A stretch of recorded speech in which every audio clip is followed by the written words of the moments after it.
આ સબ ડિવિઝન હેઠળના ચોટીલા, થાનગઢ અને મૂળી તાલુકાની અંદર, અને ખાસ કરીને થાનગઢ મૂળી તાલુકાની અંદર જે ખૂબ જ મોટા પ્રમાણમાં ગેરકાયદેસર કોલસાનું જે ખનન થતું હતું, અને એ ખનન પ્રવૃત્તિઓની અંદર સંકળાયેલા જે ઈસમો છે જે તદ્દન ગેરકાયદેસર પ્રવૃત્તિઓ કરતા હતા, વારંવાર એમને આ જથ્થો ત્યાંથી જપ્ત કરવામાં આવેલો છે.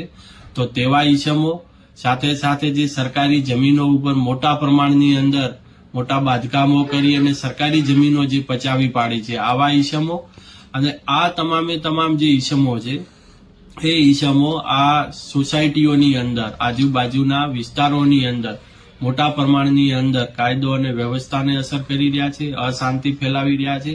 આવા અસામાજિક તત્વોની સામે કાર્યવાહી કરવા માટે, તડીપારની કાર્યવાહી કરવા માટે અમોએ પોલીસ પાસેથી સુઓ મોટો દરખાસ્તો મંગાવી છે, અને દરખાસ્તો આવ્યા બાદ આગળની કાર્યવાહી હાથ ધરવામાં આવશે. સાહેબ, ગુપ્ત રાખવાની વાત છે, શું છે વિગત? આ જે કાર્યવાહી જે કરવામાં આવતી હોય છે એમાં ગુપ્તતા જાળવવાની હોય છે, અને એની ગુપ્તતા પણ અમે જાળવીએ છીએ.